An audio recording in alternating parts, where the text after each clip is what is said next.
Hey, welcome back, everyone. It is time for another red-hot cover call video. Well, hey, look, I haven't been behind the mic in a couple weeks. Look, we are busy. It is the holiday season, and now we're turning into the new year. I'll tell you what, it's been a great year. Absolutely appreciate all the support you've given me, all the things we've achieved in 2019. I'll tell you what, 2020, we got so many good things ahead of us. I really want you to be a part of it. So look, if this is the very first time you've been to my channel and you're interested in what you're hearing, man, I want you to subscribe to the channel. It's right there and it's free. And hey, look, if you like this video today, bang that like button. It lets me know you like what I'm doing. Now, what we're doing is this. We are talking about the 2019 year in review. Next video. Yes, that's right. In my next video, we're going to talk about all the things that I did over the year to generate over $49,000. I know that says 48, but I have one more trade I'm going to book for 2019. And then we close out the year. Man, I did not reach my goal, but I'll tell you what, if I were to tell you you can learn an investment strategy where you're knocking down over 20%, I know your ears would perk up. I mean, that absolutely blows my mind. How many traders out there lose money year over year? Man, the selling premium strategy is the only way to go, in my opinion. And I'll tell you what, been doing it for the past 4 years now. Look at that. My very first year, we had 18,000. That was only a 6-month trading window. Remember, that's when I started this. I started trading 2 and 3 and 4 stocks 3 and 4 and 5 times a month. I'll tell you, I absolutely upped my game after learning all this stuff, right? I got my financial education. I had a mentor. We talked about everything there is to know about selling premium. And now I'm at a point where if I can do this time and time again, making 20% annually, I'll take that every day of the week. Now look, let's go ahead and get to that. That's going to be my next video. I have to close out some trades and I have to put together my spreadsheet where I show you all of the trades that I did, who I did the most trades with, what were my most profitable trades, and I even have my best trade of the year. It's a story that I always share, letting you know what was my favorite trade. Remember last year's win trade? If you didn't see that video, you can just go back to my channel. I did it last year about this time. That win trade was one that I still can't believe. I made max profit and the guy left holding the bag literally didn't have a chance to get out of the trade. So go back to my channel, check that year in review video. I think you're going to like it. Now, if you haven't checked out what the upgraded CTP dashboard is all about, I want you to go to my page, CTP dashboard, click on upgraded CTP dashboard, see if there's anything there that you think will up your game. What I'll tell you is this, recently my charts of the week have absolutely been knocking it down. In fact, my most recent chart with Home Depot, unbelievable buying opportunity. Hey, look, I don't make predictions, I don't make recommendations, but when you look at the charts and then you act on that, right, you have your financial education, you've done your homework, the charts are telling you a story, and then you act on it, man, it's a great opportunity to have success. So if any of that interests you, just go over to the website, check out the upgraded CTP dashboard. Now, I'll tell you, the markets have been unbelievably up. The NASDAQ is up some 35% this year. The Dow is up, and the S&P 500 is over 28% to the positive. It's unbelievable how this thing was down 12% last year and it's up 28% this year. So what does that tell me, right? What that tells me is Wall Street is going to take its profits at some point. So we need to be ready. And I'll tell you, the beginning of the year is going to be a great opportunity for them to do that, right? They can bag all those profits at the beginning of the year and then they can start trading throughout the rest of the year. Look, you have to understand my perspective.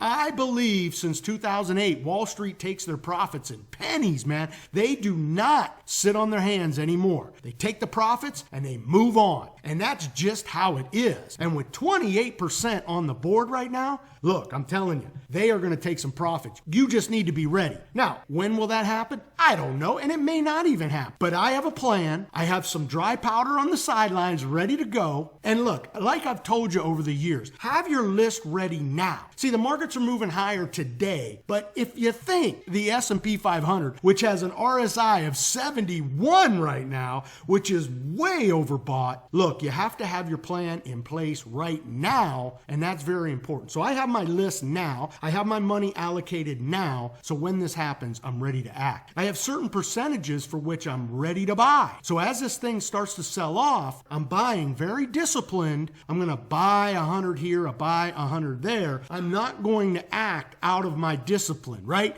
But look, we have to get there first. Whether it happens or not, I'm not sure. But for me, man, 28% on the board. I don't think they let that low-hanging fruit sit there too long. So we'll have to see. Now, today's video is really about the 3 trades I did with Roku. You know, you really have to go back 2 videos ago when I did a covered call and a cash secure put simultaneously to understand where we're at today. So let me give you a little bit of flavor as to how those trades went down. If you remember, Roku had fallen off tremendously when Morgan Stanley came out and said, look, man, this is overvalued.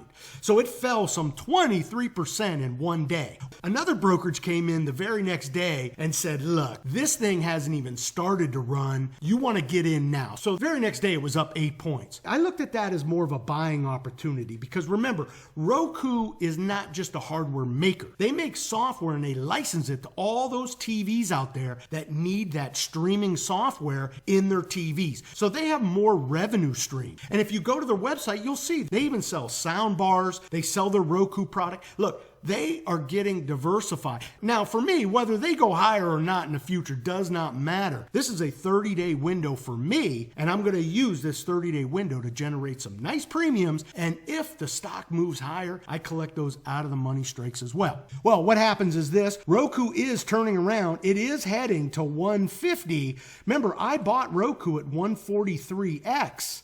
I went ahead and wrote that 150X for 30 days, ended up getting $6 for that. Also remember, at that same time, Roku's trading at 143.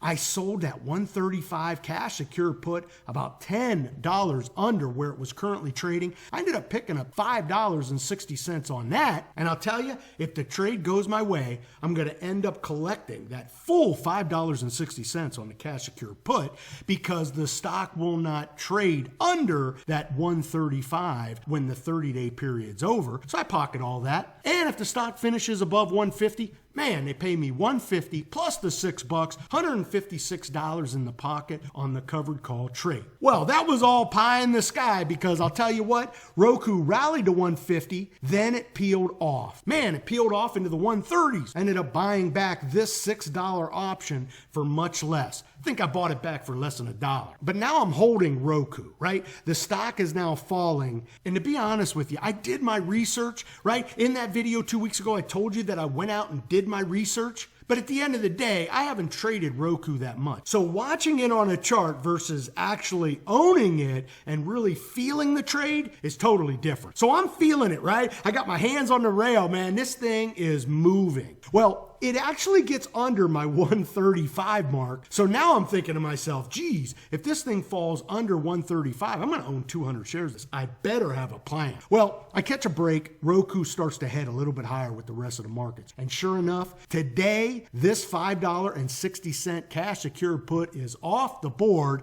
Man, it is not going to finish below 135. I pocket all $5.60 of that. So what did I do? Now Roku's trading at 141X. And remember, I have 100 shares. Well, if I think the markets are actually going to trade sideways to maybe lower, man, I want some downside protection. So at this point, I already bagged some nice premium. And really now with a cost basis of about 143, if I write an at the money 141, what can I get for it? Well, when I ran the numbers, a 141 at the money paid me $10.60. So I'm looking at this like, okay, I want to end my Roku experience. It was great, but I want to end it now. So this is what I'm going to do. So I wrote a January 24th, so it's not even 30 days. What I did was I wrote the 141 strike. I got $10.60 deposited into my account for this. So I've given somebody the right, but not the obligation to take my shares away from me at 141. Now, you're saying to yourself, you're giving them away for less than what you paid for them. Well, remember, I collected almost $5 on the last covered call, collected $5.60 on that cash secured put. So that's over $10 in premium I collected on the last 2 trades, plus this $10.60 premium. Look, they can take my shares of 141, and I am going to look to move on. This trade right here alone is plus 7% in a 24-day window. So I'm looking for these short 30-day windows. Keep them nice and tight, 30 days, and see where it goes. You know, I'm not worried about owning Roku. I mean, I've been doing this so long now, I don't get worried when these things move in 10 and 20 point swings. Remember, I owned Alibaba at 185 and the thing sold down into the 140s. And of course, it rallied back up. You really have to get comfortable when stocks go higher and lower. A lot of you, from what you've told me, you don't like it when stocks go lower. And in some cases, when they go lower just a couple bucks, man, it throws you off the rail. Now, getting your financial education, but most importantly, getting your experience. I tell you all the time to get your experience so you start to feel it, you own it, but more importantly, it starts to take the emotions out of it. So look, in 2020, if you're going to step up, if you're going to up your game and get in the game, what I want you to do is open that small ball account. I want you to deposit a little bit of money right that very first safe covered call. Like I've told you many times, use a great S&P type company. You don't even have to make that much. Just getting the experience alone, man, is worth every single penny. And I'll tell you, once you do 1 trade, 2 trades, 3 trades, man, you'll be on your way. Now look, I'm going to leave it right there. I have my year in review video coming. I'll tell you, man, everybody loves that. That video alone always gets thousands of views. I absolutely love it. You guys come in, you really watch how I break down the year, see how I've made all of that money. Man, and we talk about some trades. I think I even give you a trade at the very end. Look, if you like any of what you heard today, man, I want you to bang that like button. And hey, look, go back to the C2P dashboard, check out the upgraded C2P dashboard, see if you want to up your game, join us, and I'll tell you what, I think you're going to like it. Hey, look, until next time, may all your covered calls be profitable.